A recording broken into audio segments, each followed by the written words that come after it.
kaléidoscope de langues et de cultures, destination touristique fascinante, une nation riche de sa diversité culturelle. Le Cameroun, terre de légende, accueille la Coupe d'Afrique des Nations de football 2021. Vivez la passion du sport et découvrez des stades fabuleux. Douala, Japoma, Limbe, Bafoussam, Garoua, Yaoundé. Profitez de l'hospitalité et des infrastructures d'accueil bâties par le premier sportif camerounais, son Excellence Paul Biya, président de la République. Cannes Total Energy 2021, du 9 janvier au 6 février 2022 au Cameroun. Cannes Total Energy 2021, le rendez-vous du sport et de la fraternité. Un message du ministère de la Communication du Cameroun.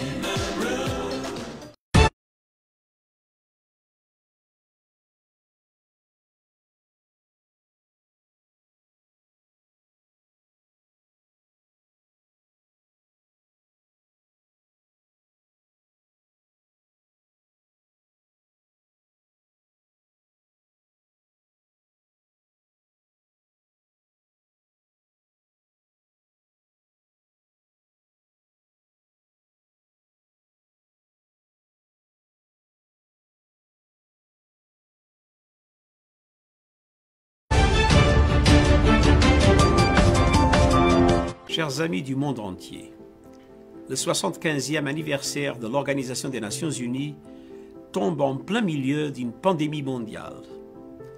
Notre mission fondatrice est aujourd'hui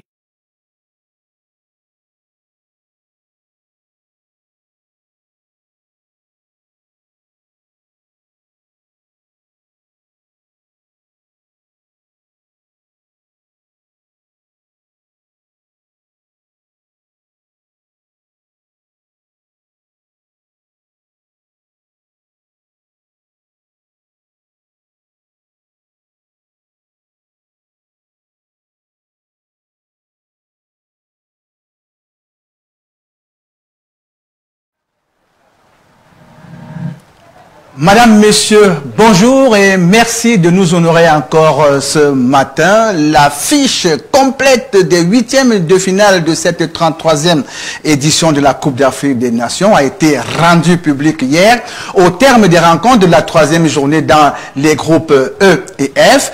Évidemment, le Cameroun, les Lions indomptables rencontreront les Comores en huitième de finale et le match est prévu pour le lundi 24 janvier au stade d'Olembe. Et voici d'ailleurs la fiche complète de ces huitièmes de finale. Le Burkina sera face au Gabon. Le Nigeria va rencontrer la Tunisie. La Guinée sera face à la Gambie. Le Cameroun, évidemment, sera l'hôte des Comores. Mardi 25 janvier, Sénégal, Cap-Vert, Maroc, Malawi. Et mercredi 26 janvier, Mali, Guinée équatoriale et Côte d'Ivoire, Égypte. Voilà les affiches, n'est-ce pas, de ces huitièmes de finale qui vont commencer dimanche prochain. Au cours de cette émission, nous parlerons également des rencontres. Madame, Messieurs, bonjour. Qui se sont jouées hier. La Côte d'Ivoire est venue à bout de l'Algérie sur le score de 3-1. La Gambie est venue à bout de la Tunisie 1-0. Le Mali 2 et la Mauritanie 0. Et nous ferons en quelque sorte une esquisse, n'est-ce pas, de bilan au terme de ce premier tour. Et nous allons faire des projections par rapport au match des huitièmes de finale. Nous recevons tout de suite et maintenant les invités sur ce plateau. Évidemment, je vous annonçais hier la présence sur ce plateau de Albert Roger Mila. Il est en route. Il nous a confirmé qu'il sera bel et bien sur ce plateau. Comme pour dire que à B-News One, le tam-tam du continent, on ne dit pas n'importe quoi, on ne raconte pas n'importe quoi. Donc, Albert Roger Mila sera bel et bien sur ce plateau ce matin. Alors, Jean-Paul Akono, bonjour. Bonjour Emmanuel Jonassana, bonjour à Yannick Efa, bonjour à Mpek, Robert qui est là, et bonjour à tous les millions de téléspectateurs, n'est-ce pas, qui suivent B-News One, et bonjour, n'est-ce pas, aux techniciens grâce auxquels, n'est-ce pas, nous sommes effectivement non seulement vus, mais bien entendus. Frampek, bonjour. Bonjour Emmanuel Jonas Kanga, bonjour au coach, bonjour à nos co-panélistes, on va les découvrir au fur et à mesure. Et un bonjour particulier à tous les téléspectateurs et internautes du programme Cadeau Quotidien. Yannick Efa, bonjour. Vous avez un sourire particulier ce matin. Est-ce parce que... Ça dégage beaucoup d'énergie. Ah, beaucoup d'énergie. Je suis tout simplement en train d'admirer cette énergie-là. Bonjour à vous, Emmanuel Jonas. Merci. Bonjour au coach Jean-Paul Lacono. Bonjour à Franck. Bonjour aux millions de téléspectateurs et internautes qui prennent encore la peine de nous regarder ce matin. C'est toujours un plaisir, bien entendu, de parler de sport et singulièrement de football au Cadeau Quotidien. Nous sommes encore là ce matin. Nous parlons de l'actualité d'abord. Je crois que l'actualité, ce sont les 8e de finale de cette CAN. Et prioritairement, nous parlons de notre match. Notre, ça veut dire qu'il y a un sentiment patriotique qui m'arrose. Donc, nous parlons d'abord de notre match Cameroun-Comores. Alors, Yannick Efa, hier, vous souhaiteriez que cette rencontre eût lieu, Cameroun-Comores, pour les 8e de finale. C'est vrai que personnellement, je disais que l'adversaire est un adversaire, surtout qu'on arrive à cette étape de la compétition. En 8e de finale, peut importer véritablement l'adversaire. C'est vrai que lorsque le coup d'envoi des derniers matchs dans le groupe a été donné, on a vite senti que la Côte d'Ivoire avait beaucoup plus d'envie que l'Algérie. Malheureusement, la preuve, le premier but effectivement inscrit par Kessié l'a démontré clairement, a montré toutes les velléités ivoiriennes. Et je crois que c'est beaucoup plus ce joueur-là, ivoirien, qui a plutôt déjoué les attentions des Algériens à la veille en conférence de presse, lui qui disait qu'il n'avait pas un sentiment de revanche quant à cette rencontre. Pourtant, à la fin, il y avait véritablement cette revanche qui était dans l'air. Vous le savez, c'était l'affiche de la finale de l'édition 2019 du côté de l'Égypte, Algérie-Côte d'Ivoire, et la finale, quart de finale. Oui. Quart de finale ou finale? Algérie, Côte d'Ivoire. C'était la finale. La finale. C'était 2019, la finale. C'était la finale. C'était la finale, oui. C'était la finale, coach. Oui, c'était la finale. L'Algérie a battu le Sénégal en finale. Ah, mais c'était il a raison. Oui. C'était plutôt Algérie-Sénégal. C'est nous qui devons nous excuser, effectivement, parce qu'on l'avait passé un peu comme l'affiche. Exactement. Le coach a toute sa mémoire. C'est très calme. C'est une bibliothèque ambulante. Oui, bien entendu. Donc c'était en quart de finale. Finalement, effectivement, il y avait donc cette odeur quand même de revanche dans l'air. Et je pense que hier, la Côte d'Ivoire a bel et bien pris sa revanche. Surtout que c'était un match référence pour Patrice Baumel et ses poulains. 3-0, 3-1, ça aurait été 4 buts à 1 si le but, n'est-ce pas, de Haller n'était pas jugé en position de hors-jeu. La Côte d'Ivoire a fait un match plein hier. C'est le moins que l'on puisse dire. On en reparlera tout à l'heure. Ce matin. Je voudrais tout simplement dire que on faisait des projections hier quant au futur adversaire du Cameroun en 8e de finale. Et effectivement, on dirait ça devait être plus facile effectivement pour le Cameroun si la Côte d'Ivoire venait à bout de l'Algérie et que la Guinée équatoriale de son côté battait la Sierra Leone, chose qui a été faite, et du coup c'est les Comores qui en bénéficiaient, qui se qualifiaient automatiquement donc pour les 8e de finale, et c'est le futur adversaire du Cameroun au 8e de finale. Maintenant, quand on est en 8e de finale, ce n'est pas parce qu'on est arrivé là à pied, c'est parce qu'on a eu le mérite d'y arriver. Le Cameroun devrait donc avoir, n'est-ce pas, dans sa tête, dans son cœur et même sur le reste des parties du corps, et savoir que c'est un adversaire à prendre très très au sérieux. Ces Comores dont on a vu évoluer, qui peut-être n'ont pas beaucoup tenu face à l'équipe du Maroc dans la phase de poule, mais qui ont tenu face au Gabon, qui ont surtout réalisé l'exploit de battre le Ghana, alors que le Ghana avait à cœur de remporter ce 3e match tout au moins pour espérer se qualifier au second tour. Cette équipe, les Comores, l'a emporté sur le score de 3 buts à 2. Donc, le Cameroun doit savoir qu'il ne doit pas partir ayant à la tête d'avoir déjà gagné ce match. Il faudra mettre tous les moyens en jeu et se dire, je le répète, je l'ai dit hier, je le répète aujourd'hui, à partir des 8e de finale, le Cameroun doit considérer que tous les matchs sont des finales. Tous les matchs sont bouffés. Mais hélas, patatras pour le Ghana.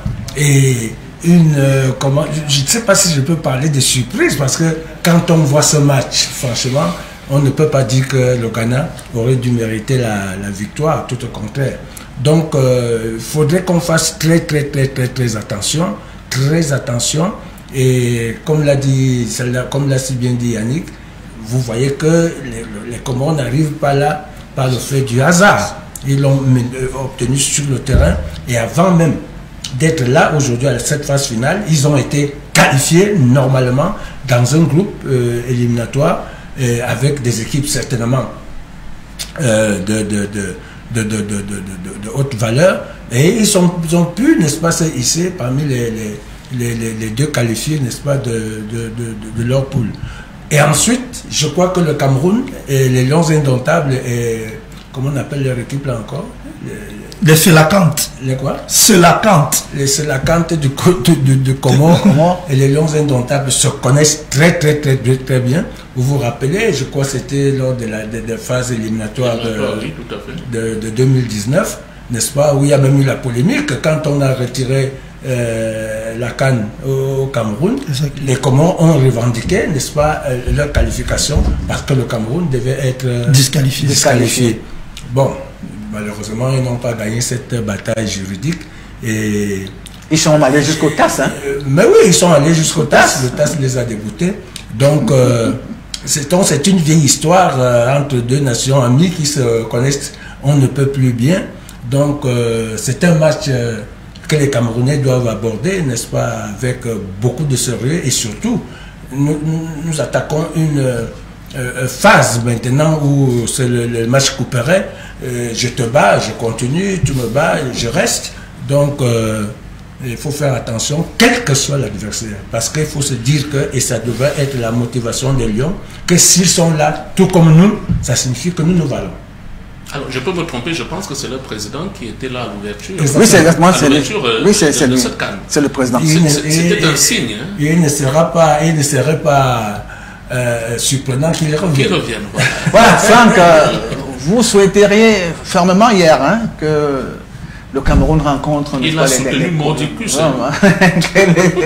Les Camerounais rencontrent les Comoriens dans le cadre des 8e de finale. Alors, votre vœu, vos souhaits ont été exaucés. Mais déjà, il faut dire que je ne... Comme pour dire que les Comores sont prenables, a priori. A priori, ils sont prenables. Ne pas le dire, ce serait faire dans la langue de bois. Je suis d'accord que c'est une équipe qui ne viendra pas en victime expiatoire. Elle viendra certainement poser beaucoup de problèmes à l'équipe nationale du Cameroun. Mais au regard des meilleurs troisièmes, je crois que c'est l'équipe qui est largement à notre portée. Et pourquoi je le disais hier? Je vous disais que c'est bien beau de vouloir affronter toutes les grosses nations de football pour notre prestige, pour gagner en confiance. Mais je le dis, rien ne nous oblige à affronter ces nations dès les 8e de finale.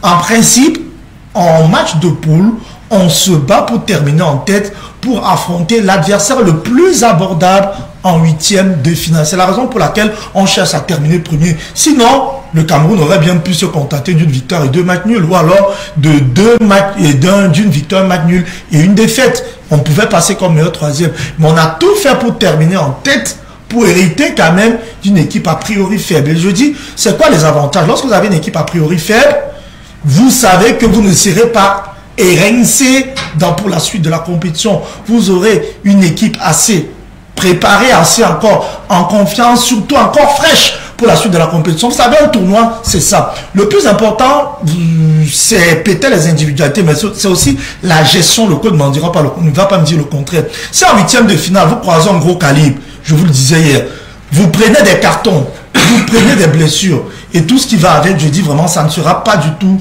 sérieux. Raison pour laquelle, moi je dis, c'est un bon tirage au sort. Mon vin a été écouté. Emmanuel, le vin est tiré, il faut le boire. Voilà, le vin est tiré, il faut le boire. J'ai comme l'impression que Franck Beck lit dans les boules de cristal. Il nous a même déjà fait le schéma de Lions Indomptables du Cameroun qui rencontreront Les qui Les Selakans des Comores. Des Comores. Non, je parle de toi des quarts de finale. Non, pour les quarts de finale, je ne suis plus devant, mais je souhaite quand même que ce soit toujours un adversaire largement à la portée des Lions indomptables. Merci beaucoup, Franck. Chose promise, chose due. Albert Roger Mila est bel et bien sur ce plateau de Biz News, le tam-tam du continent. Albert Roger Mila, merci de nous honorer. Bonjour. C'est moi qui vous remercie, Jonas. Voilà, vous avez eu beaucoup de problèmes, vous avez des charges énormes qui n'ont pas permis que vous soyez là à l'heure de l'émission, mais vous êtes quand même là, c'est le plus important, le plus essentiel. Oui, justement, parce que j'avais une réunion déjà à 11h, j'ai eu une réunion à 11h. Oui. Il va falloir que je vous dise exactement ce que vous me demanderez et que je puisse partir. Mais je suis désolé d'arriver à cette heure-ci, parce que déjà l'embouteillage que j'ai trouvé en route, il a fallu prendre des petits rues. Heureusement que j'ai un chauffeur qui connaît et que vous-même vous maîtrisez, n'est-ce pas, la ville de Yaoundé. Hein? Voilà, donc l'essentiel c'est d'être là. Voilà. Alors nous parlons justement de la qualification des Lions indomptables qui rencontreront en 8e de finale les Comores. Alors, selon votre expertise, votre grosse expérience, c'est un match donné à l'avance pour les Lions indomptables du Cameroun? Non, il n'y a aucun match qui est donné. Ça va être un match difficile et compliqué. Donc c'est à nous de maîtriser ce match. C'est vrai que nous connaissons déjà un peu les Comores. Mais ce n'est pas les mêmes Comores que nous avons rencontrés il y a 6 mois ou je ne sais pas, 1 an. Donc il va falloir jouer juste. Il va falloir être très très attentif à tous les mouvements des Comoriens, parce que c'est une équipe qui a quand même progressé à l'avoir joué déjà ici à Yaoundé. Donc c'est une équipe qui a progressé, c'est pas pour rien qu'ils se sont qualifiés pour le 8e. Alors quand vous dites, Albert Roger Mila, qu'il faut jouer juste, qu'est-ce que vous voulez dire concrètement? Jouer juste, c'est quoi? On vous a vu plusieurs fois dans le vestiaire des Lions indomptables, avant et pendant les matchs. Alors quand vous y allez, qu'est-ce que vous leur dites concrètement? Non, je leur dis simplement de jouer simple. Quand je dis jouer juste, c'est jouer simple. On n'a pas à compliquer le jeu, surtout au milieu de terrain, parce que si le milieu de terrain ne transmet pas rapidement le ballon devant, les attaquants auront des problèmes. Donc il ne faut pas qu'on compte sur le hasard ou sur une faute d'un Comorien à la surface de réparation, mais nous avons les joueurs techniques qui ont les fusils, qui ont des moyens de transmettre rapidement le ballon afin qu'on puisse marquer des buts. Donc c'est ça qui je dis qu'il faut jouer tranquille. Alors Albert Roger Mila, le rituel au niveau des émissions en direct veut que nous vous présentions. C'est vrai qu'on vous connaît, mais je veux donner la latitude et le privilège à Franck Peck, qui est le chef de service des sports à B-News, de faire un bref portrait de Roger Mila. Franck Peck. Il va faire un bref. Il n'était pas né quand j'ai joué déjà. Il n'était pas né. On va tout de même de l'ambassadeur. En 94 et même en 90, je vous dirais, vous ferez une petite anecdote. Allez, Franck Peck. Mais déjà, il faut dire que la première chose à savoir, c'est que la simple évocation du nom d'Albert Roger Mila suscite beaucoup de frissons de toutes les personnes originaires du Cameroun, du pays des Lions indomptables. Il a quasiment fait à lui seul évoluer la considération du football africain vu de l'extérieur. Meilleur footballeur africain du XXe siècle, Albert Roger Mila est l'un des plus grands footballeurs de l'histoire de la discipline. Fils de Germain Mort et de Ruth Ngobo, il va souffler ce 20 mai sur sa 70e bougie. On va dire qu'à vue d'œil, il est très conservé. Rien ne peut refléter cet âge. Et même lorsqu'il était footballeur, il faut dire que c'est le véritable symbole même de la longévité. Ballon d'or 76 et 90, écart de 14 ans. On peut comprendre qu'il a commencé très jeune la pratique de la discipline à l'âge de 13 ans, puisqu'il signe sa première licence à Éclair de Sade de Douala. Puis sa technique et son sens du but font déjà des merveilles. Il faut encore attendre 5 ans avant de découvrir le championnat national avec Léopard de Douala. 2 titres de champion de Cameroun et une demi-finale de Coupe d'Afrique des clubs champions plus tard. Mais là, bien entendu, pose ses valises au Tonnerre Kalara Club, au Tonnerre de Yaoundé. La sélection nationale ne tarde pas à l'accueillir.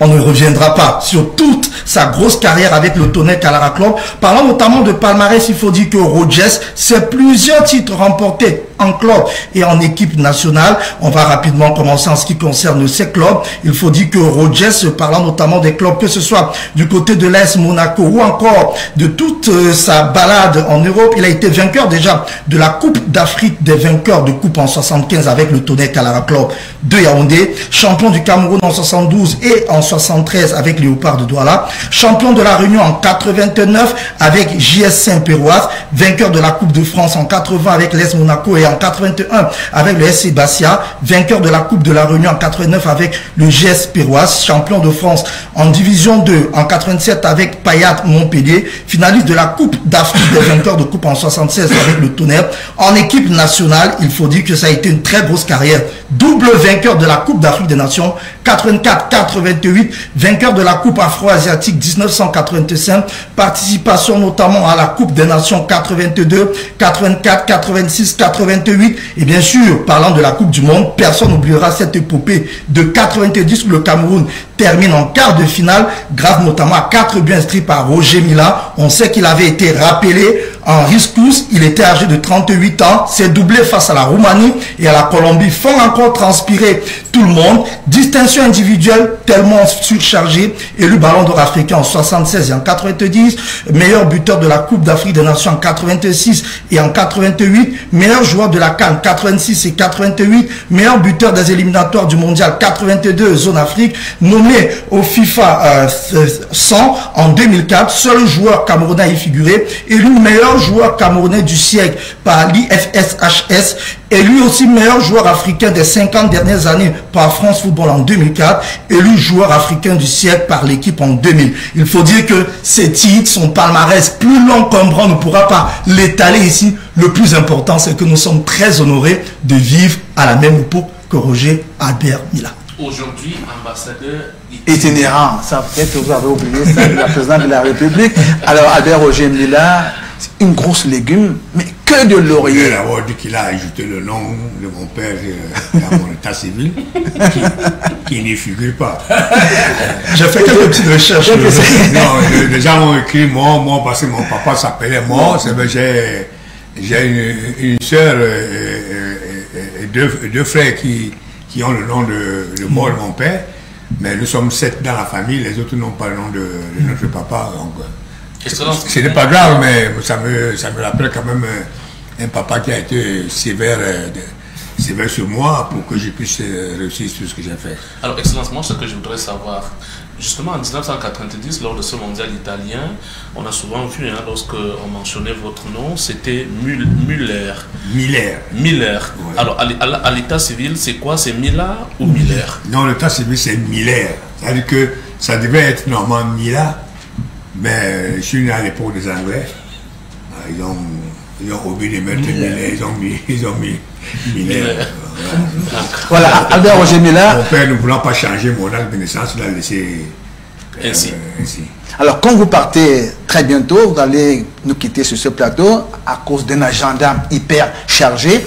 Nous aimerions, n'est pas que nous fassions peut-être quelques projections par rapport à ces 8e de finale. D'abord, Nigeria-Tunisie. Comment est-ce que vous voyez cette rencontre? Ça va être un match aussi difficile. En tout cas, toutes les 8e de finale là sont difficiles. Il n'y a aucune des 8e de finale qui, on va dire que ça va être, sauf si une équipe flanche là et puis qu'elle encaisse 3, 4, 5 buts, mais ça va être très difficile. Donc en commençant déjà par le Nigeria, Tunisie que vous venez de me dire. Le Nigeria qui part avec un ascendant psychologique assez élevé au regard de sa prestation au premier tour. Oui, c'est vrai qu'au premier tour, on peut faire une belle prestation, mais après, bon, ce n'est plus la même chose. On plonge un peu. Ouais, bah, donc ça va être très difficile, parce que les Tunisiens se disent quand même qu'ils n'ont pas fait une bonne première partie de ce championnat, et qu'il faut rehausser un peu le niveau. Donc ça va être très compliqué. D'ailleurs, tous les matchs vont être très compliqués. Très compliqués. Et quand on voit la Gambie qui se qualifie aussi pour les huitièmes de finale, la Gambie qui sera face à la Guinée, c'est également un autre match. Ah oui, ça c'est un match même que ça va être le plus difficile de cette compétition.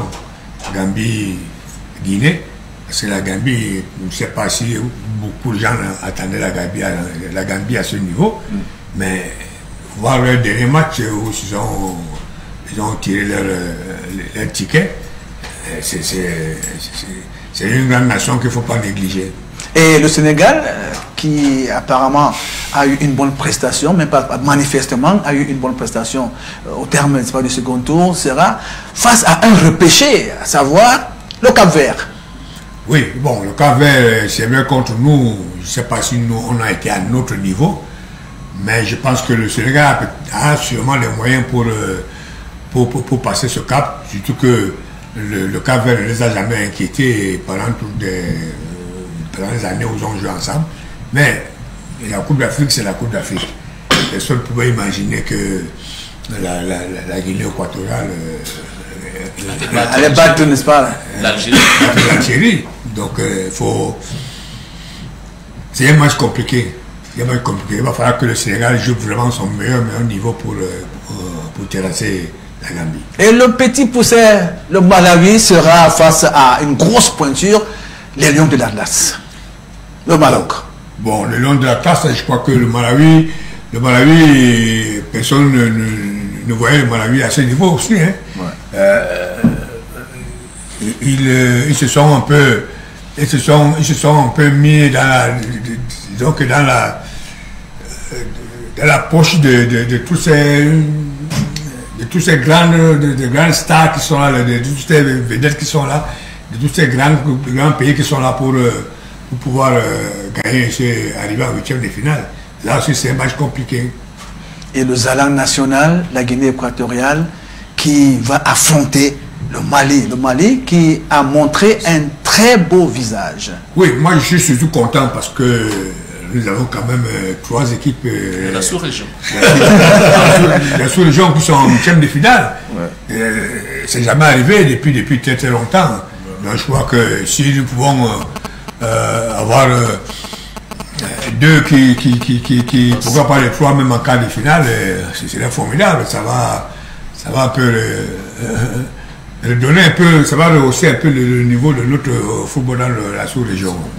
Et le combat entre les éléphants de Côte d'Ivoire et les pharaons d'Égypte. Sans doute la grosse affiche de ces huitièmes de finale. Ouais, je pense que c'est la grosse affiche. Je crois que là, c'est vraiment la grosse affiche. Bon, là, difficile. C'est vrai que la Côte d'Ivoire a fait un super match contre l'Algérie. Nous étions tous contents. Parce que... Content pourquoi? Content parce que j'ai pas des gens qui viennent, qui prennent le Cameroun pour n'importe quoi. On ne vient pas au Cameroun, on se met à critiquer le Cameroun. Il y a ceci, il y a cela, tout. Et surtout pour des problèmes périphériques. Voilà, nous n'apprécions pas. Donc, c'est pour ça que vous avez vu que tous les Camerounais étaient derrière la Côte d'Ivoire. Derrière la Côte d'Ivoire, hein, tous les Camerounais. Hein. Même les autres pays qui étaient à côté étaient derrière la Côte d'Ivoire. Bon, mais il faut le dire, la Côte d'Ivoire a quand même fait un super match. Ça veut dire qu'ils ont su bien contrer l'Algérie dans ces derniers retranchements. Ouais, vraiment, c'est un match complet qu'ils ont fait, un match plein. Ils n'ont pas laissé au moins de détails, moins de petits trous comme ça là pour que l'Algérie s'exprime. Et c'est comme ça qu'il faut jouer souvent l'Algérie. Et c'est comme ça que nous avons joué contre l'Algérie depuis des années. C'est pour ça qu'ils ne nous avaient jamais battus. Alors, comme c'est un plateau spécial, je vais permettre à tous les panélistes de poser 1 ou 2 questions à Albert Roger Mila. Alors, on commence par Yannick. Si vous avez une question, un petit souci, parce que comme il va partir bientôt, il faut que nous le pressions. Hein. On doit le presser, comme il aura. On doit tout extraire. Hein. Alors moi, Excellence, moi je voudrais savoir, hein, vous qui côtoyez, je voudrais parler du Cameroun particulièrement, vous qui croyez, autant pour moi côtoyer ces enfants depuis le début de cette compétition, comment est-ce que vous les trouvez? Est-ce que vous pensez véritablement qu'ils sont dedans? Vous pensez qu'ils peuvent effectivement aller loin dans cette compétition, dans cette CAN? Non, ils sont dedans. Ils sont dedans. Sauf que de temps en temps, ils sortent un peu dans le dedans là. en pensant qu'ils sont un peu arrivés. Il faut les décaler, il faut les recadrer. Parce que je leur ai dit la dernière fois après le match, si le milieu de terrain ne fait pas exactement ce qu'il faut pour alimenter notre attaque, ça va être très compliqué. Parce qu'on ne peut pas laisser un avant-centre comme Aboubakar faire 80 mètres. 80 mètres pour aller dans notre défense, défendre un ballon. Et remonter. Un ballon qui part de la défense, de la surface de préparation de l'équipe adverse. Aboubakar a fait ce. Pendant qu'il passe ce temps, les défenseurs sont arrêtés là, personne ne bouge, le milieu de terrain, personne ne bouge. Il est quand même parti défendre ce ballon. Et je pense pour moi que c'est quelque chose d'extraordinaire. Oui, c'est énorme. C'est pour ça que je demande souvent que, j'ai dit souvent que la première défense, comment dire, c'est l'attaque. Si l'attaque arrive à empêcher la défense adverse de monter le ballon ou bien de le passer au milieu de terrain, nous avons match gagné. Et que pensez-vous justement de notre milieu de terrain? Parce qu'il faut bien le dire, c'est pas nous seulement. On suit également les avis de l'opinion. Ils sont très critiques quant à notre milieu de terrain et notamment le cas de Zambo Anguissa. Oui, je pense que cette fois-ci, la Zambo Anguissa va changer un peu de registre. Parce que s'il continue avec le même registre, il devra passer à côté de cette canne. Parce que je suis quand même un carreau de l'équipe, de notre équipe. Oui. Et c'est lui qui doit amener ses petits frères qui sont au milieu de terrain avec lui à monter d'un cran. Alors si lui, il ne monte pas d'un cran, les autres aussi ne peuvent pas monter d'un cran. Et ça va nous empêcher de mieux s'exprimer. Parce que là, pour le moment, il faut le dire, on ne sait pas encore bien s'exprimer dans cette canne. Mais il faut maintenant qu'on montre notre vrai visage. Parce qu'à partir du 8e, mais Albert Roger Mila, qu'est-ce qui pourrait bien expliquer cette contre-performance, n'est-ce pas, de Zambo, si on peut appeler ça ainsi, contre-performance? Parce que là, depuis le début de cette compétition, Zambo Anguissa ne fait pas fière figure. Hein? Bon, peut-être qu'il c'est un peu de suffisance. Un peu de suffisance, il s'est pris peut-être pour le Maradona de l'équipe. Le grand patron de l'équipe. Le grand patron de l'équipe. Le Messi. Mais je dis, dans notre équipe, on n'a jamais eu de grands patrons. Même à notre époque, on n'avait jamais de grands patrons. C'est-à-dire que, même quand moi je marquais les buts là-bas, ou après on les défendait derrière là-bas, on ne peut pas dire que nous sommes les patrons. Nous tous, on jouait tous dans le même registre pour pouvoir nous donner la victoire à notre pays. Et je pense que c'est de cette manière qu'ils doivent jouer. Qu'ils ne se disent pas que je suis... Non. On joue tous la même chose quand on aura gagné le match. Et puis, moi j'ai toujours dit, il faut laisser les journalistes peut-être vous dire que c'est vous le...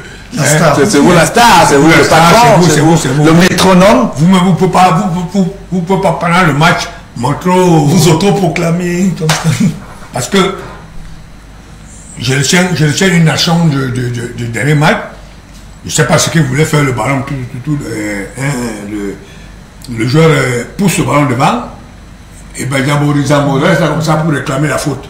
Alors qu'il n'y avait pas de faute. On aurait pu prendre un but. Donc je crois qu'il faut qu'il passe rapidement le ballon. Parce qu'il y a un milieu, je dirais, bon, il y a un milieu offensif quand on le voit jouer. Mais le milieu offensif, c'est passer vite le ballon. Quand on a un partenaire qui est seul, on passe vite le ballon, on sollicite, on te remet le ballon. Le ballon n'est à personne. Le ballon que tu donnes, on va te le remettre quand tu as une bonne position. Donc, il faut le passer. Si vous finissez le match contre l'Éthiopie, regardez nos 3 buts qu'on a marqués. Mais c'est en une touche. Une touche, c'était beau. Peut-être qu'eux-mêmes ne s'en sont pas rendus compte, mais c'était magnifique. Il faut qu'ils voient un peu le match comme ça. Et comprenons que quand on joue en une touche, c'est beau, c'est extraordinaire. Alors, Albert Roger Mila, est-ce que l'encadrement technique des Lions Indomptables tient un discours véridique face à ce Zambo Anguissa? Oui, je pense qu'ils le tiennent, mais bon, vous savez, Zambo Anguissa, quand tu te prends déjà pour un seigneur quelque part, même si tu fais semblant de comprendre, mais bon. Mais dans le cas d'espèce, Albert Roger Mila, pourquoi ne pas le mettre à côté pour qu'il sente que vraiment là... Il n'est pas indispensable. Il n'est pas indispensable. Pourquoi ne pas... C'est vrai qu'il n'est pas indispensable, mais l'encadrement technique compte beaucoup sur lui. Est-ce qu'une seule hirondelle fait le printemps, Albert Roger Mila? Non, mais je dis que par rapport à sa force physique au milieu de terrain, par rapport à son caractère, c'est pour ça que l'encadrement technique compte beaucoup sur lui. Mais il faut que lui aussi qui comprenne qu'il met un peu l'équipe en danger et que l'encadrement technique ne le sort pas des pistes, c'est parce que bon, ils ont confiance à lui. Donc c'est à lui maintenant de prouver. Parce que depuis que la CAN a commencé, j'ai pas entendu les journalistes parler des Zambo. Hein. Peut-être en mal, hein? Oui, peut-être en mal. alors que c'est là où il doit... C'est une pièce maîtresse de cette équipe. Ça devrait être sa CAN. Hein. Ben vous le dites. Alors, Fambec, on te donne aussi l'opportunité de poser une question, parce que là, son temps est compté. Ça va rapidement, c'est vrai que j'avais deux petites questions exceptionnellement, lorsqu'on est quand même en face de Albert Roger Mila, on peut se le permettre. Ma question déjà, Albert, est de savoir pourquoi les stars ont du mal à s'en sortir durant cette Coupe d'Afrique des Nations. Sadio Mané, Salah, Mahrez sont en train de passer à côté de la compétition. Vous jouez de l'autre côté, mais une fois en Afrique, vous étiez aussi performant. C'est quoi le problème des joueurs actuellement? Ben, vous avez cité Sadio Mané, Salah, Mahrez. C'est pas Roger Mila. Hein. Moi, quand j'arrivais, j'étais un garçon discipliné déjà. Je vous le dis devant à cause de Jean-Paul, les gens qui m'ont accueilli dans l'équipe nationale, j'étais discipliné. Quand on nous disait, vous allez dormir à l'INGS, je ne me prenais pas pour un professionnel. Dans un inconfort, pas possible. Voilà, je ne me prenais pas pour un professionnel pour dire que non, moi, je donnais un chambre d'hôtel. Non, non. Je suivais tous mes camarades, tous mes amis. C'est comme ça. Ben, si eux, ils viennent jouer pour eux, pourquoi les voir en Angleterre ou on ne sait pas où là, comment ils sont beaux sur le terrain? Ça peut pas marcher, ça peut pas. Et la deuxième question rapidement. Tout à l'heure on a parlé de Zambo Anguissa, mais l'opinion publique parle aussi, tire un peu à boulet rouge sur l'actuel gardien André Onana. J'aimerais avoir votre point de vue. Comment appréciez-vous les prestations d'André Onana depuis le début? Non, je pense qu'on peut peut-être tirer sur lui, sur sa nonchalance, parce que ça gêne. Ouais, ça gêne, c'est vrai, ça dérange des gens dans les tribunes, mais bon, moi je le comprends un peu. De temps en temps, il faut un peu faire ça pour décourager un peu les adversaires, mais c'est aussi dangereux. C'est là où on a peur. Parce que le gardien de but n'est pas un joueur de champ. Parce que quand tu as raté ton dribble ou comme ça, c'est un but, c'est dans les ils en savent quelque chose avec Iguita et moi. Hein. Donc je crois que c'est là où les gens, mais pour moi, Zambo fait partie des plus grands. Onana, pardon. Fait partie des plus grands gardiens du monde aujourd'hui. Vraiment, quand vous le voyez jouer, vous sentez vous-même que c'est un garçon qui a progressé. Regardez ses relances, pied gauche comme pied droit. Juste, s'il dit que je vais mettre ça sur Akono, il me balance précis. C'est précis. Et c'est ça le gardien de but. C'est un gardien de but d'un dégagement. Il y a 40 mètres. Il y a 40 mètres. Un pareil dégagement, c'est un but. Quand vous voyez les buts que j'ai marqués avec Tommy dans les buts là-bas, c'est comme ça. Hein. Un dégagement, contrôle, but. Donc il faut profiter de ça aussi. C'est pour ça que je dis, il faut que Vincent Aboubakar et Toko beaucoup plus Toko qui reste un peu devant là pour ce genre de ballon. Qu'il fixe la défense. Voilà. Alors, Albert Roger Mila, on est plus sûr de vous avoir sur ce plateau jusqu'à la fin de cette compétition, au regard de vos multiples contraintes professionnelles et autres. Alors, comment trouvez-vous l'organisation générale jusqu'ici de cette CAN organisée par le Cameroun? Ben, écoutez, si vous m'invitez la prochaine fois sur l'émission, ça nous rassure. Merci. Avant la fin de la CAN, merci beaucoup. Si j'ai du temps, je viendrai. Maintenant que je connais déjà le lieu, je ne peux plus me tromper à chercher de gauche à droite. Donc la question c'était... quelle est l'organisation générale? Comment est-ce que vous la trouvez jusqu'ici? On n'est pas encore à la fin, mais on est à mi-parcours. Moi, je pense que pour le premier tour de cette compétition, il n'y a pas eu de couac. Peut-être le problème des billets. Le problème de Covid, voilà. le problème de pelouse, par ailleurs. Mais c'est pas le problème du Cameroun, c'est le Covid, les billets. C'est la CAF qui gère tout ça là. Et les pelouses, Albert Roger Mila? Bon, mais je ne sais pas comment est-ce qu'on peut dire que la pelouse là, elle est mauvaise. De Japoma. Une pelouse où le ballon roule sans faire de faux rebond là, pour moi, elle est belle. Vous avez suivi les joueurs ivoiriens. On leur a demandé si vous voulez. On leur a posé la question. Ils ont dit. Ils disent que c'est pas parce qu'ils ont gagné. Oui, c'est pas parce qu'ils ont gagné, mais que c'est la meilleure pelouse. Et puis même en Afrique, même c'est la meilleure pelouse. Donc, c'est les gens qui perdent souvent, qui ont tendance à dire que la pelouse était mauvaise. Ils cherchent les alibis. Moi, je pense que ce stade, vraiment, c'est le niveau mondial. Que ce soit la pelouse, les tribunes, les contours de ce stade, c'est magnifique. C'est pareil comme celui de Limbe. Voilà, Albert Roger Mila, compte tenu de votre agenda très surchargé, nous vous disons merci d'avoir honoré ce rendez-vous parce que hier, on vous a... Ah oui, parce que cette question. Voilà. Quand je me suis dit que le coach... il appelle Kadhafi. Alors moi, je veux savoir tout de suite. Pourquoi Jean-Paul l'appelle Kadhafi? Pourquoi Kadhafi? Vous le saurez un autre jour. Écoute, Excellence, est-ce que, au vu, n'est-ce pas, de ce palmarès qu'on vient d'annoncer, qui est souvent annoncé et tout, les trophées que tu as eu à gagner à gauche, les distinctions, je ne sais pas encore quoi. Est-ce que vous ne trouvez pas vous ne trouvez pas que vous devez construire une maison? Un musée. Regardez tout ça là-bas. Pour inspirer la jeune génération, les générations futures. Pour que ce soit un musée pour les générations futures. Non, c'est vrai que ce que tu dis, Manu, c'est vrai, peut se faire, mais vous savez, peut-être des trophées, je peux les avoir encore à la maison, mais les autres, les mêmes maillots, tout le monde, les gens venaient, quand quelqu'un venait à la maison, voilà, quand quelqu'un venait à la maison, il prenait le maillot, il partait, je peux peut-être faire, c'est pas un petit truc pour les trophées que j'ai à la maison, mais sinon le reste, vous savez, nous en Afrique, on a pensé à cela trop tardivement.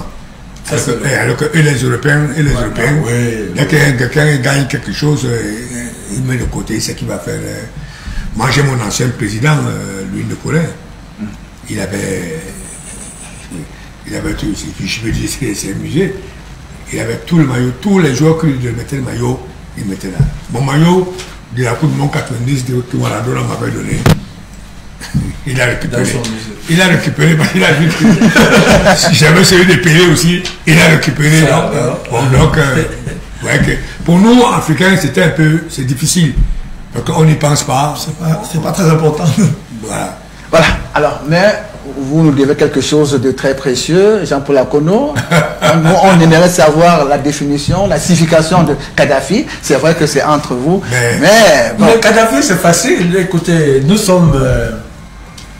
quel match? Quelle année? Nous sommes dans un tournoi à Brazzaville. Voilà. Je crois que c'était les Jeux africains. Les Jeux africains, C'était en 62, juste après notre élimination de la Coupe d'Afrique. La Coupe d'Afrique des Nations. Tout à fait. C'est là qu'il fait sa grande rentrée en équipe nationale, dont il avait été privé pour 72. Bon, je ne sais pas pour trop. C'est lui qui alors qu'il était déjà excellent. Trop fébrile. Ouais. Alors qu'il dérangeait déjà en défense. Le problème, c'est que, vous savez, chaque entraîneur a souvent son équipe. Ouais. Son ossature, son noyau dur. Peter Schillinger, à cette époque-là, avait déjà, au poste d'avant-centre, il y avait Yebga Maya. Jean-Pierre Tokoto. Non, Yebga Maya, il y avait Manga Ongene, il y avait Léa Youbchal, il y avait, vous voyez ces trois-là. Les ténors déjà Des ténors avérés, hein. Des ténors avérés. Parce que moi, je les ai vus jouer. Hein. Voilà, donc c'était un peu difficile. C'était difficile à l'entraîneur de changer son équipe. Mais je l'ai croisé plus tard. Je crois il y a 1 an et demi, 2 ans. Donc on s'est mis à discuter comme ça de l'équipe du Cameroun et tout ça. Et c'est lui qui revient sur c'était un Coupe d'Afrique de 72. Il a commencé d'abord à me demander est-ce que la CAN au Cameroun ne se fait pas bien pour 2022. Là, je dis oui, non. Les choses avancent. Donc il me dit vraiment j'ai laissé passer ma chance de gagner la Coupe d'Afrique avec le Cameroun en 72. Je lui dis, coach, pourquoi? Il me dit, mais j'aurais pu te mettre dans l'équipe. Même à 15 minutes de la fin. Parce que toi, tu étais un joueur fin et dribbleur. Donc tu pouvais dribbler, entrer dans le sport d'impassion. Et avoir même un penalty. Avoir un penalty. Par contre, Joseph ne peut pas dribbler. Maman Ongolais ne peut pas dribbler. Il y a eu pareil. Donc j'aurais pu compter sur toi, mais bon. Je lui ai dit que peut-être que c'est la chance que Dieu nous a aussi donnée pour qu'après nous puissions gagner ces Coupe d'Afrique des Nations. Ok, alors, on est dans en plein Jeux africains et il était tellement turbulent. Vous savez, dans les Jeux africains, ce ne sont pas des chambres d'hôtel, c'est un peu des dortoirs. Je crois qu'on en avait 2 ou 3, je ne sais pas. Je ne sais plus dans quel dortoir il était. Alors, dès que vous entendez le bruit dans un dortoir, vous quittez la foule, même ni là-bas. Il fuyait, il rentrait dans un autre dortoir, il causait encore le même problème, machin. Dès qu'on voulait aller le chicoter, il fuyait, machin, tout ça, ainsi de suite. Alors, à cette époque aussi, il y a le colonel Kadhafi de la Libye, le guide suprême libyen, qui faisait vraiment son âme, qui faisait aussi trop de bruit en Afrique. Partout, tout ça, c'est Kadhafi, c'est ci, Kadhafi, c'est là, ce qui fait qu'on l'appelait le bouillant colonel Kadhafi. Alors, c'est moi donc, quand il faisait toutes ces histoires-là, je dit, vraiment, ce gars, il est le bouillant colonel Kadhafi. C'est comme ça donc que c'est parti, bouillant colonel Kadhafi, et c'est resté jusqu'aujourd'hui. C'est vrai. Tout le monde l'appelle Kadhafi. Quand quelqu'un l'appelle Kadhafi, c'est que le poupée est voilà, merci beaucoup Albert Roger Nela. Vraiment, nous sommes très honorés et on espère encore vous avoir d'ici la fin de cette compétition. Le plaisir. Le tam-tam du continent. Le plaisir est pour moi et puis je vous souhaite une bonne continuation. Oui, merci beaucoup. Alors, on demande à la régie de nous passer un jingle, le temps de permettre à l'ambassadeur Albert Roger Nela de prendre congé de nous.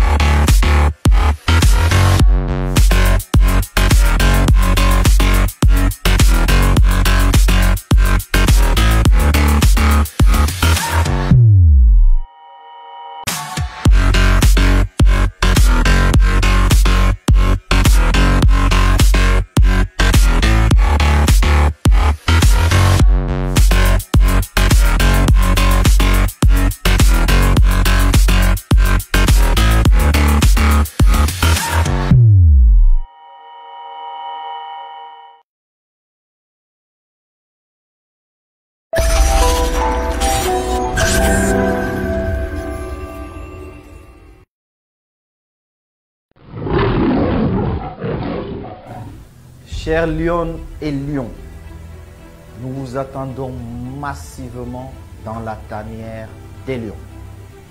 Le Lion peut, vous pouvez. Avec notre partenaire privilégié, le groupe SABC, à sa tête, mon cher et frère Emmanuel, je profite pour dire merci.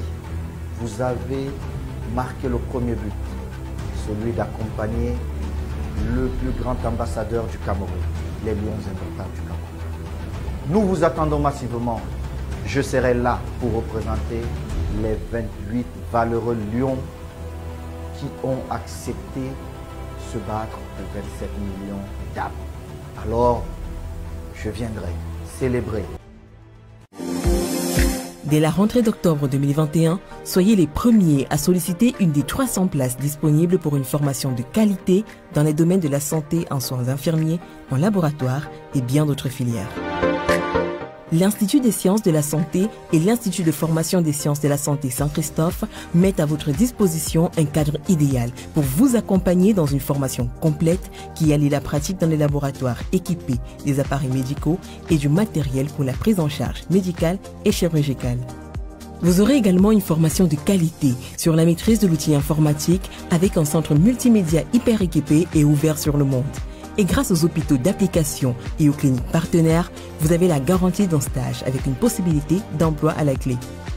Avec l'Institut des sciences de la santé et l'Institut de formation des sciences de la santé Saint-Christophe, c'est la rigueur, la pratique et le professionnalisme dans la formation.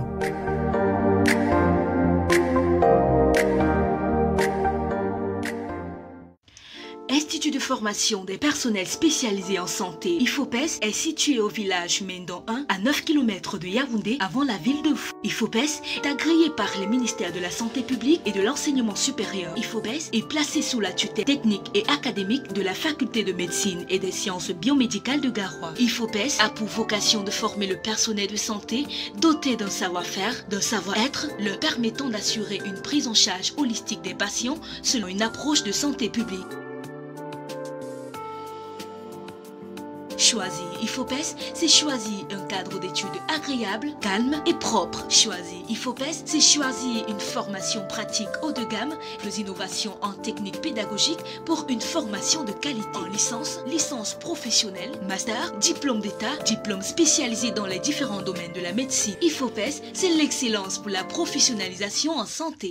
J'avance alors. Ok. Marcel, pas de pause aujourd'hui? Non, je dois passer à la CNPS vérifier mes déclarations. Ma femme est à terme. Allons, tu peux regarder ça à la gargote. Comment ça? Ils ont des guichets là-bas? Prends ton laptop, on y va. Employers, workers, socially insured, with your computer, tablet and mobile phones, go everywhere every day to benefit from the CNPS services. Ah, ma CNPS à moi. CNPS, you will never leave it.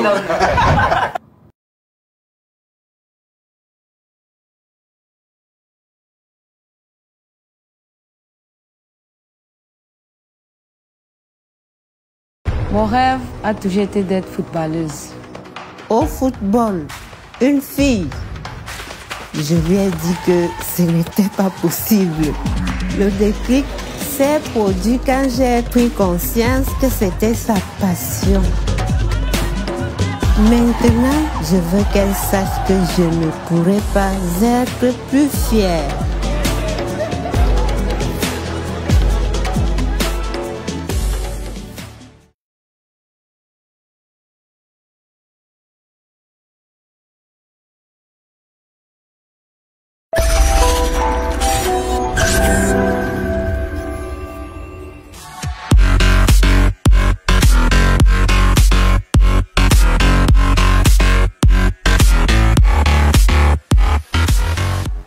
Voilà, retour au studio avec nos invités permanents sur ce plateau. D'abord, le match Côte d'Ivoire-Algérie. On commence par Yannick Effa, le débriefing de cette rencontre qui, quand même, malgré la défaite des Fennecs d'Algérie, un match qui aura quand même tenu ses promesses. Bien entendu, on va le dire dans sa globalité, mais un peu comme une ère de malchance, hein, malédiction, je voulais dire, pour cette équipe des Fennecs d'Algérie. La preuve, peut-être que nous, on n'en a pas souligné dans le cadre de cette émission, mais il faut quand même le dire que d'aucuns pensent que l'Algérie tire sa malédiction de la mort, n'est-ce pas, d'un illustre joueur camerounais, Albert Ebossé, il s'appelait, qui est décédé, je crois, c'était en 2014, du côté de l'Algérie, tué par les supporters algériens. Il évoluait dans le club JS Kabylie. Donc aujourd'hui, à Douala, plus précisément, il n'était pas possible pour l'Algérie, effectivement, de pouvoir s'en sortir, un peu comme un sort. Je pense quand même que, vu sous cet angle, ça pourrait aussi tenir la route, mais je voudrais davantage que nous restons dans le contexte du sport et dire que l'Algérie qui déjà fait un faux pas, même si on mettait des guillemets face à cette modeste formation sierra-léonaise. C'était un 0-0 dès l'entame de cette compétition. On a vu la défaite 0-1 devant la Guinée équatoriale. Et hier, quand elle venait affronter une équipe 2 crans ou 3 au-dessus des 2 premières ayant déjà affronté, je pense que la Côte d'Ivoire, et je l'ai dit à ma première prise de propos ici, avait beaucoup plus d'envie effectivement que cette équipe algérienne. La Côte d'Ivoire, avec son coach Patrice Baumel, le français, on a bien vu que le dispositif tel qu'il a été mis en place, c'était celui de tuer, entre guillemets, cette équipe algérienne. Et c'est allé très vite, effectivement, la Côte d'Ivoire a vite mis ses empreintes sur cette rencontre. La suite n'était qu'un véritable régal pour nous autres, n'est-ce pas, qui adorons le football. La suite, ce n'était qu'un véritable régal. Excellence Albert Roger Mila l'a dit tout à l'heure, que la Côte d'Ivoire n'a laissé aucun espace à cette équipe algérienne. Vraiment aucun. Il n'y avait pas moyen pour les Algériens de véritablement s'exprimer. Et je pense que c'est ce schéma-là qu'il fallait pour que l'Algérie ne puisse véritablement pas s'exprimer. À la fin, vous l'avez vu, en deuxième mi-temps, malgré un pénalty accordé à l'Algérie, c'est Riyad Mahrez, qui est bien sûr le capitaine, mais également le faux follet de cette équipe, qui a envoyé le ballon. Même comme le gardien a choisi son côté et que le ballon allait de l'autre côté, le ballon a dit qu'il n'entrait pas. Poteau sortant, il a fallu quand même un but pour, je vais dire, enlever le sang d'âme, comme on le dit trivialement, parce que là, l'Algérie a failli non seulement être éliminée au premier tour, mais n'avoir marqué aucun but dans cette compétition. Je pense que ça devait être tout simplement historique. L'Algérie a quand même réussi à marquer ce but-là. Mais on est tous d'accord que face à l'équipe de Côte d'Ivoire que nous avons vu évoluer hier, c'était difficile, mais alors très difficile pour l'Algérie de pouvoir s'en sortir. D'ailleurs, la Côte d'Ivoire tient là son match référence. C'est un match qui pourra permettre effectivement à la Côte d'Ivoire de monter encore plus en puissance dans la suite de cette compétition. Alors Jean-Paul Akono, comme aime le dire Yannick Effa, c'était un jour sans pour les Fennecs d'Algérie. Ah oui, c'était, moi je dirais même que c'était une compétition sans. Parce que, comme l'a dit Kadhafi tout à l'heure, je pense que personne ne pouvait parier le moins dessous que ça allait être le sort, n'est-ce pas, qui devait être réservé aux Fennecs, n'est-ce pas, au terme des 3 premiers matchs du premier tour. Vraiment, après le faux pas face à la Sierra Leone, 0 but partout, on s'est dit que, bon, comme ça, à la grosse stupéfaction et la surprise générale, n'est-ce pas, du départ des Algériens, n'est-ce pas, précipitamment de cette canne, cette 43e canne de ce qui se joue au pays. Alors, Fambec, il y a un aspect qu'on semble parfois ignorer ou ne pas prendre en compte, l'aspect psychosomatique. J'ai comme l'impression que l'équipe des Fennecs d'hier avait perdu, n'est-ce pas, le moral, avait le mental sur les étalons. Mais il n'y était pas, vous avez totalement compris. Hier, à ce moment du match, ça je ne cache pas, j'étais aussi sollicité par d'autres médias, j'échangeais avec certains confrères en direct, et je leur disais que le véritable problème de l'Algérie, ce n'est pas un problème tactique, ni un problème technique, c'est un problème mental, ils n'y sont pas. Lorsqu'il y a eu pénalty, je me suis permis, vous savez, moi, pas que je fais dans la divination, mais parfois, je laisse parler ma subjectivité. Je leur ai fait comprendre que je vois bien Mahrez rater ce penalty. Il n'y est pas. Je dis, il n'y était pas. C'était normal. L'attitude, comment on appelle, le langage du corps, le body language, comme ça se dit, montrait une équipe qui était vraiment déphasée, dépaysée. Et même décapitée. Décapitée. Je dis dans le match, à un moment donné, c'est que la Côte d'Ivoire, même, je trouve qu'elle a même beaucoup respecté cette formation algérienne. À un moment donné, la Côte d'Ivoire aurait pu inscrire même 3 buts. La Côte d'Ivoire s'est créé beaucoup d'occasions. Vous voyez même le 4e but qui est inscrit, il est refusé à cause d'une position litigieuse de Sébastien Haller. Mais les Algériens n'y étaient pas. Vous avez vu le coach Belmadi, il fait entrer Yassine Brahimi, il fait entrer... Il aura tout essayé. Hein? Il aura tout essayé. Mais le problème n'était pas au niveau de ses choix tactiques. Les meilleurs joueurs étaient au stade, hein. C'est pas comme s'ils avaient laissé. Et ils n'avaient pas de problème de Covid pour dire, pas de problème de blessure, pas de problème de Covid. Tout le monde était là. La pelouse de Japoma qui avait été critiquée a même été, disons, relookée. Elle a été passée au pain fin. Hier, personne n'a parlé de pelouse. La balle circulait à merveille. Tout se passait bien. Mais je vous dis, moi j'ose croire que la tension de Belmadi, il a malheureusement, il a eu à transmettre cette tension. Je crois avec Yannick, hier déjà on lui disait que l'Algérie risque de faire ce que le Ghana avait fait. Vous savez, les équipes sous pression ont souvent du mal à gérer la pression. Quand vous êtes sous pression, il y a deux alternatives. Soit cette pression vous booste pour vous surpasser, pour gagner votre match, ou alors elle inhibe vos efforts. Et je crois qu'hier, cette pression, au lieu d'être positive, elle a été négative. On a vu une équipe d'Algérie tendue, surtout lorsqu'elle prend le premier but. Au début du match, elle prend le premier but, elle sort, elle prend le deuxième but, elle comprend que les carottes sont quasiment cuites, et au troisième, elle s'est rendue compte que les carottes étaient calcinées. Elle jouait seulement pour l'honneur, mais tout le monde sentait que l'Algérie ne pouvait pas. Moi, je vais dire félicitations quand même à cette formation qui s'est battue jusqu'à la fin. Moi, je dis, vous avez assisté à un très beau match hier. Pourquoi? On a eu en face une équipe de Côte d'Ivoire qu'on doit saluer. La Côte d'Ivoire pouvait se contenter de chercher son match nul. Le match nul devait qualifier cette formation, surtout que la Côte d'Ivoire était même qualifiée avant. La Côte d'Ivoire mène 1-0. Elle continue à attaquer. Elle mène 2-0. Elle continue à attaquer. Et de part et d'autre, c'était des attaques à outrance. Raison pour laquelle il y avait des espaces derrière. On a assisté à beaucoup d'occasions. C'est l'un des plus beaux matchs depuis le début de cette CAN. Félicitations aux deux entraîneurs, aux deux équipes. Alors, un champion en titre qui sort au premier tour, c'est pas un fait inédit, Yannick. On en compte à l'appel dans l'histoire, hein. Mais de quelle façon, de quelle manière? Moi, je voudrais rester même avec l'Algérie, que c'est pas... Je parle, n'est-ce pas, de l'Algérie, effectivement. Oui, justement, pour dire que c'est pas la première fois que ça arrive à l'Algérie, malheureusement. Comme on dit, il n'y a jamais 201, il n'y a jamais eu 201 ou 102, pour dire que l'Algérie, lorsqu'elle gagne la Coupe d'Afrique pour la toute première fois, c'était en 1990 à domicile. La prochaine édition, l'édition d'après, en 92, elle s'est fait effectivement éliminer dès le premier tour. Donc l'Algérie est là dans une bis repetita tout simplement.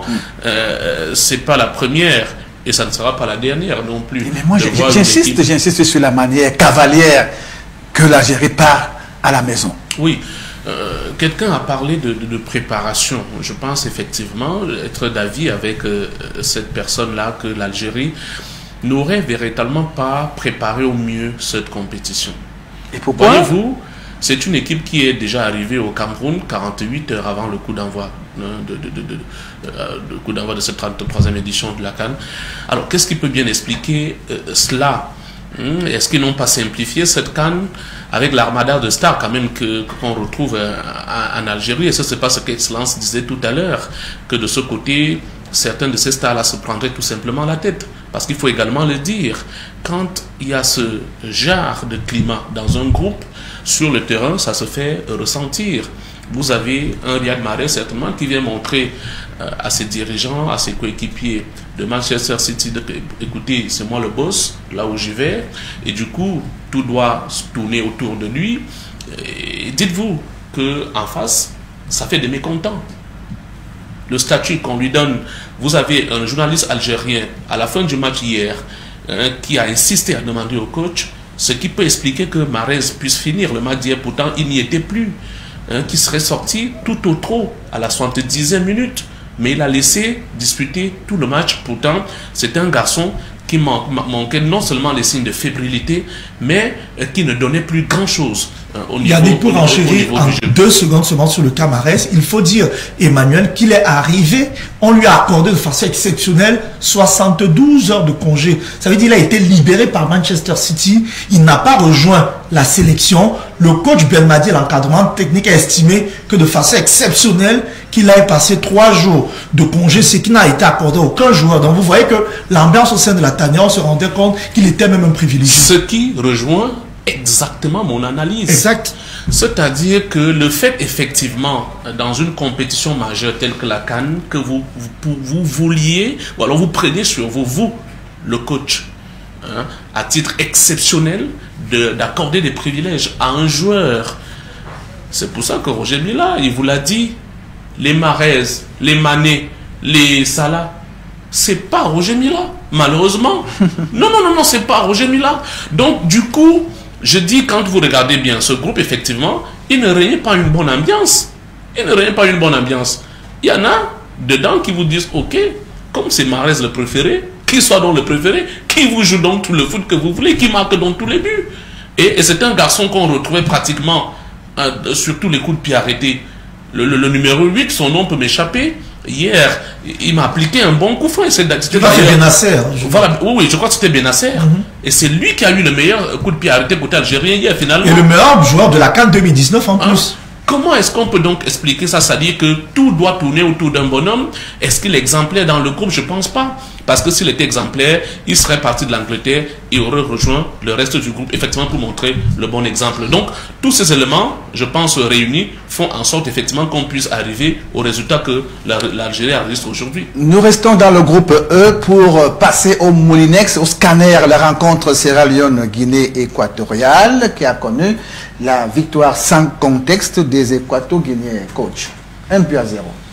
Oui, peut-être avant de revenir sur ce match, si vous me permettez, allez-y, Jonas, pour ajouter que je crois que sur le plan de la préparation, l'Algérie a quand même une très bonne préparation, puisqu'ils ont participé au tournoi au Qatar, qui concerne les pays arabes. Ils ont même gagné, ils ont même été champions, ils ont gagné la Coupe arabe. Et donc je crois que Mahrez a participé à ce tournoi. Non, il était avec Manchester City. Il était vraiment, justement avec Manchester City. C'est donc dit que le groupe s'est bien préparé. Ensuite de deux, moi je pense que quand on voit aujourd'hui la cadence, n'est-ce pas, du championnat anglais, qui sont entrés dans une phase qui s'appelle spécialement le Boxing Day, c'est-à-dire phase de fin d'année où ils jouent pratiquement 3 matchs par semaine. Je dis bien 3 matchs par semaine. C'est démentiel, hein, coach. Très démentiel. C'est terrible. Donc, si l'entraîneur a trouvé que Mahrez peut souffler de manière passive, parce que moi, je ne peux pas penser qu'on lui a dit, bon, va rester dans ton village, ou bien va rester dans la maison, tu vas dans les boîtes de nuit. Il était certainement avec le groupe, puisqu'on les a libérés. Comme les Blancs ont voulu où les Blancs ont voulu qu'on les libère. Donc notamment l'Angleterre le 3 janvier. Il a donc rejoint son groupe. Certainement, je pense que Belmadi lui a donné un temps, on appelle ça récupération passive, c'est-à-dire ne prends pas part aux exercices dynamiques et tout, mais restez quand même en mouvement pour ne pas tout perdre et pour mieux récupérer. Donc, je pense, et puis il faut le dire, s'il y avait ce genre de comportement dans cette équipe algérienne, voilà donc le chaos qu'ils ont pris. C'est le collectif qui a tout perdu, c'est l'équipe qui a tout perdu. Parce que on ne faisait pas des faveurs à Mahrez, mais on lui donnait des possibilités de récupérer et d'amener, n'est-ce pas, de tirer ses coéquipiers vers le haut. Ce n'était pas une question de faveur. Moi, je ne veux pas. Et puis, deuxième chose, c'est Mahrez, mais les autres en face ne viendront pas contempler, n'est-ce pas? Ah, Mahrez, ah ouais, il joue, vraiment il joue bien. Mais non, mais c'est Mahrez, donc en face, on a mis en place des stratégies pour le neutraliser, sachant que s'il est neutralisé, c'est toute la machine qui est compromise. Donc, je tenais à faire ajouter, n'est-ce pas, ces informations pour que l'on comprenne un peu. Maintenant, pour le match Sierra Leone-Guinée équatoriale, c'était vraiment le match, une finale pour la qualification pour le 8e de finale. Pour le 8e de finale. Et je crois que ce match aussi a tenu toutes ses promesses et se sont neutralisés pendant beaucoup de temps de jeu. Ils étaient à 0-0 et après les allants de la Guinée ont trouvé une faille et ont marqué un but et qui les propulse en 8e de finale, et confirmant ici vraiment leur ténacité et leur leur évolution, n'est-ce pas, un peu dans le football de haut niveau. Et comme je l'ai dit, déjà, si les Allants se sont qualifiés dans le groupe où ils étaient pendant les éliminatoires, c'était déjà un avertissement que vraiment il fallait compter avec cette équipe. Et là, voilà, aujourd'hui, en 8e de finale. Et le Mali peut bien se tenir parce que s'ils prennent ce match du haut, n'est-ce pas, de leur statut de grand favori, eh bien, les Allants risquent de leur faire une bonne surprise. Alors, Frampec, moi j'ai trouvé le Zalan national très entreprenant et perspicace hier sur l'aire de jeu.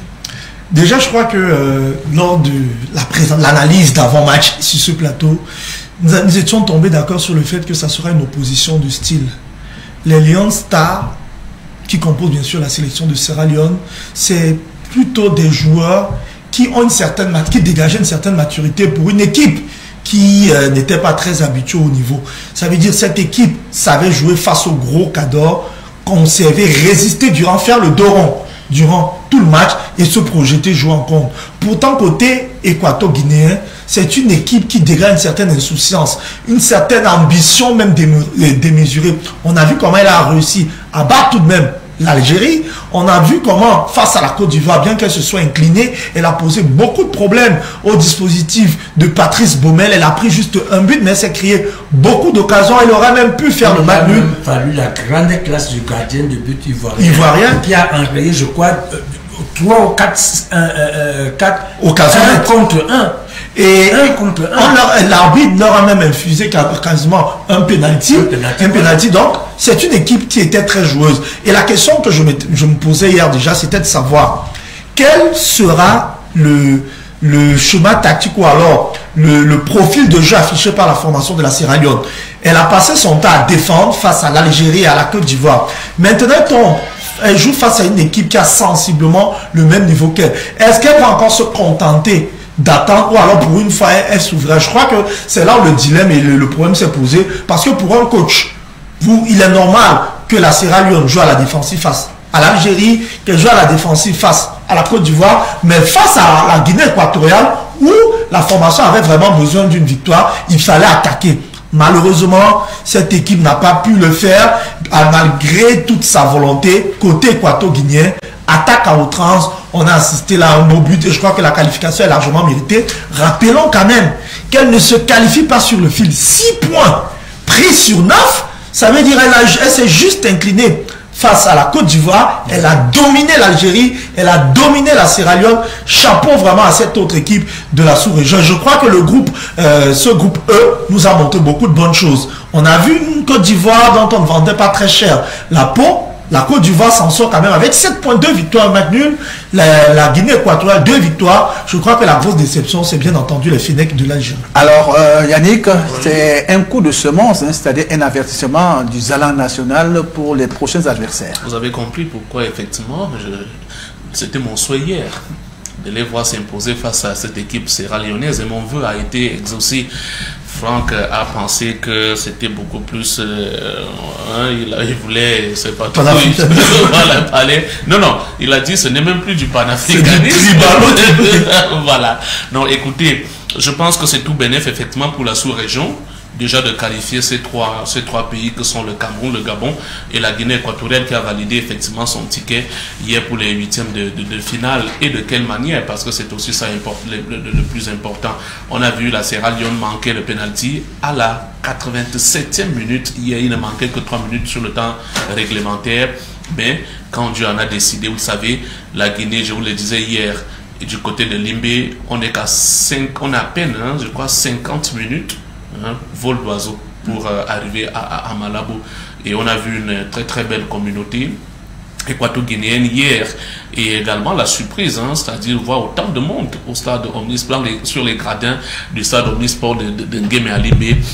C'était beau, c'était véritablement beau. Il y a quelques individualités, vous avez vu un véritable patron, je crois que c'est Edou. Et Edou, surtout sur cette action de l'unique but d'hier, il est à l'origine du coup franc causé quand le coup franc doit partir, alors tout le monde s'attend à ce que celui qui au départ va lui remettre, et comme il a une belle frappe gauche, il devait envoyer la frappe. Il avait lui-même déjà organisé le schéma, c'est-à-dire le ballon devait partir du tireur pour passer par lui et devait remiser sur le buteur. Exactement tel qu'il l'avait défini, parce que c'était l'analyse des commentateurs hier de nos confrères de Canal. Le ballon est parti du tireur, a transité par lui, lui qui a remis, et le buteur n'avait qu'à placer la frappe. Quel beau but! Et surtout, j'ai beaucoup apprécié ce schéma. Il y a donc ce leader-là, effectivement, dans le groupe équato-guinéen. Il n'est pas le seul. Il y a Owono, le gardien de but également, qui fait de bonnes choses dans cette équipe, qui rassure toute sa défense.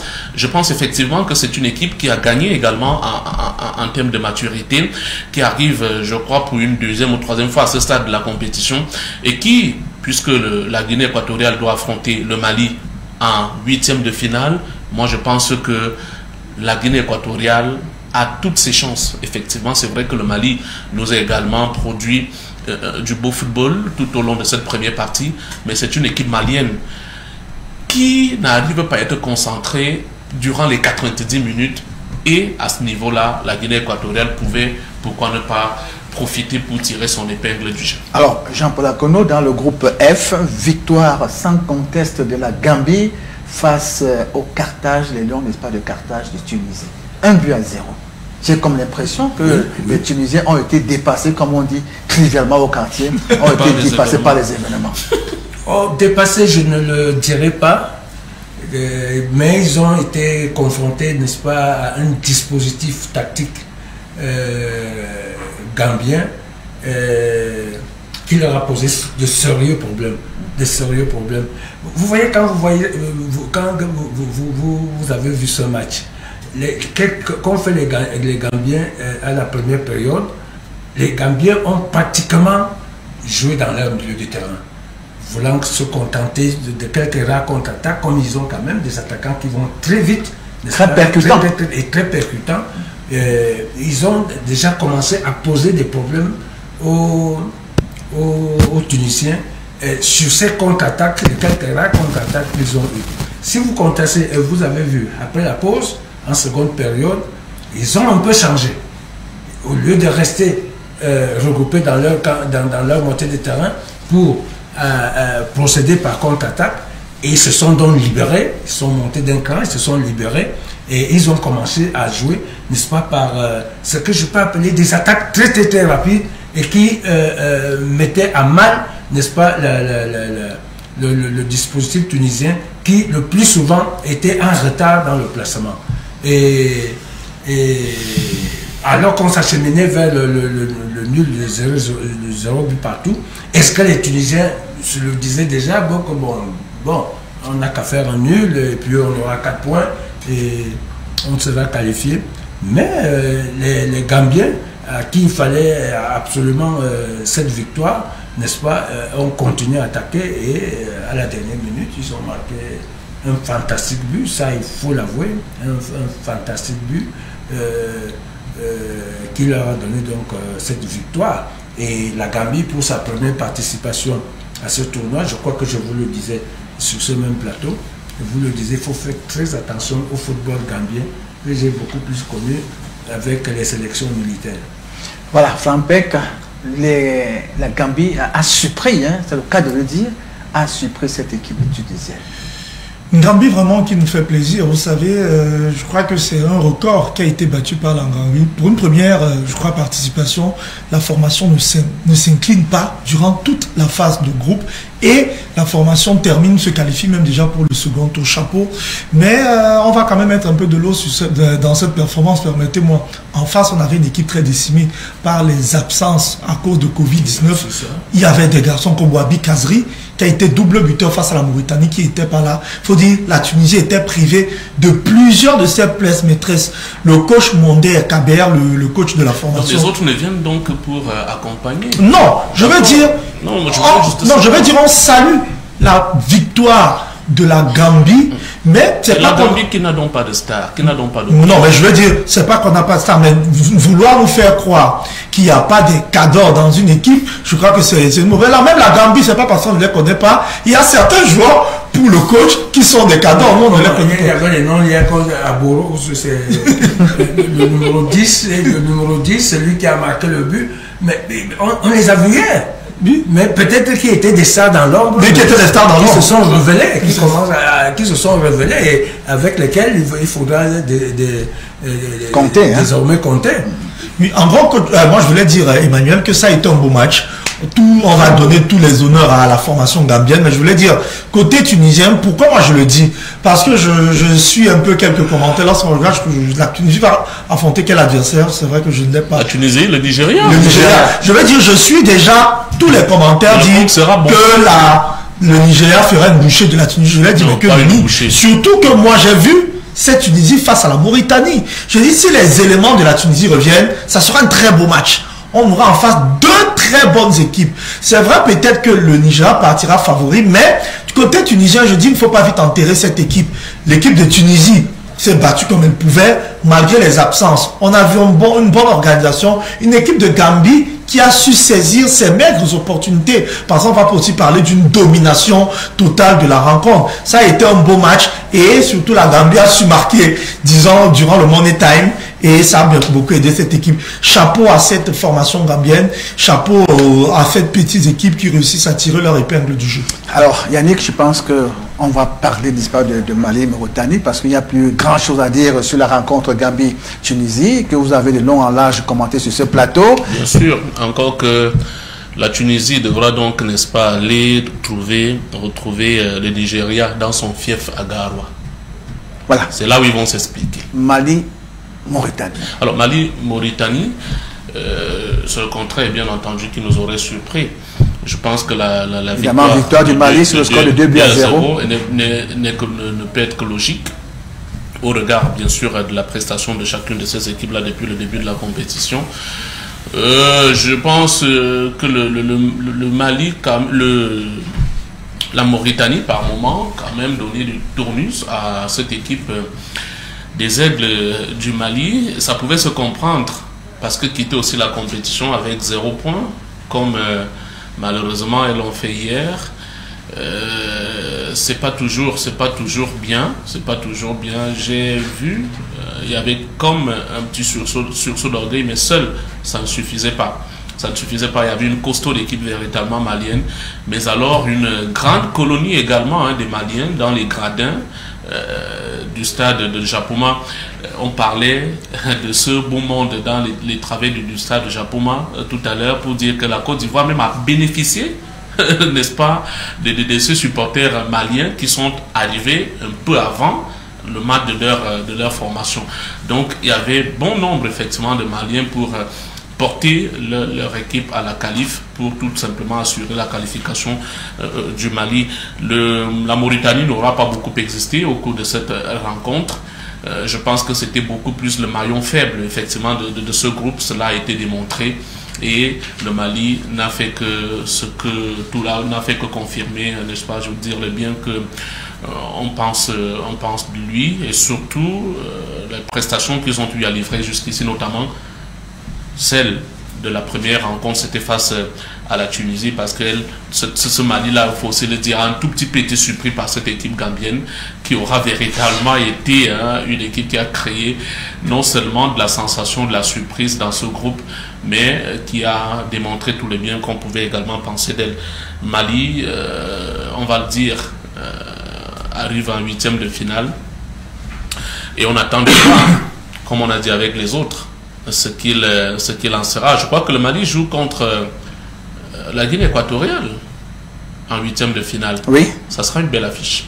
C'est mercredi le 26. Voilà, ça sera une belle affiche à suivre. Alors, pour vous qui aimez les statistiques, vous êtes férus des chiffres, notons qu'il y a quelques équipes qui finissent le premier tour sans enregistrer la moindre défaite, parmi lesquelles le Cameroun dans le groupe A, le Sénégal dans le groupe B, dans le groupe C, Maroc et Gabon, dans le groupe D, le Nigeria, dans le groupe E, la Côte d'Ivoire, et dans le groupe F, le Mali et la Gambie. Alors, une seule équipe rentre au Bercail à la maison sans enregistrer le moindre point, évidemment, c'est la Mauritanie. Oui, je le disais tantôt, effectivement, et c'est bien dommage, dans une compétition où tout le monde a tout au moins enregistré un petit point. La Mauritanie n'y a pas pu. Pas parce qu'elle n'a pas démérité, on va le dire ainsi, peut-être parce que le schéma mis en place par l'entraîneur n'aura pas permis effectivement à ces joueurs-là de pouvoir arracher ce point. Et puis effectivement, je crois qu'elles sont finalement cette équipe qui termine dans la compétition 6 au 7, oui, qui termine la compétition sans la moindre défaite. La moindre défaite. Heureusement que le Cameroun figure sur cette liste-là. Heureusement. Cette sacrée liste, hein? Oui. Et parmi ces 6-là, je crois que seul le Nigeria a eu à gagner ces 3 matchs lors de ce premier tour, dont le Nigeria qui se qualifie avec 9 points au Maroc. Pour le reste, surtout pour ce qui est du Sénégal, je crois que le Sénégal se qualifie avec 5 points pour avoir remporté un match et fait 2 matchs nuls. Pour les autres, c'est 2 victoires, 1 nul. C'est bien, et on verra bien ce que ça pourra bien sûr donner pour ce qui est de la deuxième partie de cette compétition dès les 8e de finale dimanche prochain. Alors, Frampek, c'est vrai qu'on a ébauché les 8e de finale avec Roger Mila sur ce plateau. Alors, on va conclure chacun peut-être avec quelques 30 secondes. On va passer en revue les différentes combinaisons de ces 8e de finale. Vraiment, soyez brefs, soyez succincts, parce que le temps est déjà là. Alors, Guinée, Burkina Faso, Gabon. Burkina Faso, Gabon, match très équilibré à s'attendre. 2 équipes joueuses. Je crois que c'est l'une des affiches les plus équilibrées. Mais puisque nous devons forcément faire un pronostic pour être assez bref, moi je vois la formation du Gabon passer. Puisque l'effectif a été quasiment toujours ensemble. La Guinée, le Burkina a connu quelques problèmes à cause de Covid. Donc, c'est un effectif qui n'est pas assez huilé. Alors, Nigeria, Tunisie, Jean-Paul Akono, chacun a un match au moins. Nigeria, Tunisie, au vu des performances, malheureusement des statistiques que vous n'aimez pas beaucoup, au vu donc de tout ça, le Nigeria, vraiment par légèrement favori, mais ce ne sera pas un match que le Nigeria jouera sur du velours. Je crois que, comme disent les Ivoiriens, ils auront quelqu'un en face. Guinée-Gambie, Yannick. Alors Guinée-Gambie, c'est un peu à l'image de Gabon-Burkina.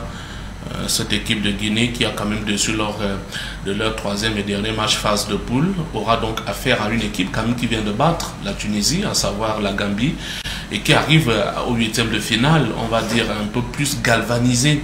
Ça sera un match intéressant. J'ai même envie de parler d'un match des outsiders. Difficile donc de déterminer qui de la Gambie ou de la Guinée l'emportera, mais je pense quand même qu'avec l'expérience, la Guinée peut partir avec les faveurs de pronostic. Alors, Cameroun-Comores, on a déjà longuement épilogué sur cette rencontre. On passe à aux rencontres du mardi 25, Sénégal-Cap-Vert, coach. Sénégal-Cap-Vert. Sénégal-Cap-Vert, on risque d'assister là à une très belle affiche aussi, vu les performances du Cap-Vert au premier tour. Nous pensons que il risque de créer beaucoup de problèmes, n'est-ce pas, aux Sénégalais. Mais si les Sénégalais retrouvent rapidement, n'est-ce pas, le bon niveau, n'est-ce pas, qui fait de le statut qu'ils ont actuellement sur le plan du football mondial, à travers les classements FIFA et à travers les classements CAF, je pense que normalement, ce statut, n'est-ce pas, des Sénégalais devrait quand même prévaloir un peu sur les Cap-Verdiens. Il faut faire très attention à cette équipe des Cap-Verdiens. Alors, Frampek, Maroc-Malawi. Maroc-Malawi, sur le papier, on ne va pas se cacher que les Lions de la Glade partent largement favoris. Mais, après avoir vu ce que le Malawi peut démontrer, le Malawi ne termine pas 3e, mais 2e de son groupe. C'est pour dire que le Malawi n'est pas passé par la petite porte. Le Malawi a tout le mérite d'aller chercher une qualification face au Maroc. En bonne et due forme. En bonne et due forme. Un Maroc surtout qui brille par une maladresse vraiment inouïe. Moi, je n'ai jamais vu ça. Ils se procurent beaucoup d'occasions, cette équipe. Ils sont d'avant. Moi, je crois que Vaïd Ça, c'est parfois bien d'être charismatique, mais l'absence d'Hakim Ziyech te fait ressentir le joueur de Chelsea. Bien que son équipe soit joueuse, dominatrice, mais au niveau de la finition, ce n'est pas ça. On a vu l'équipe peiner face au Comores, on a vu cette équipe avoir tout le problème face au Gabon.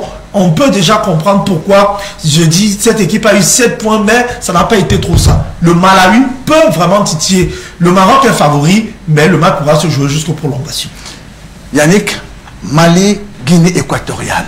Ah, voilà une troisième affiche qui pourrait déjà rejoindre les deux autres.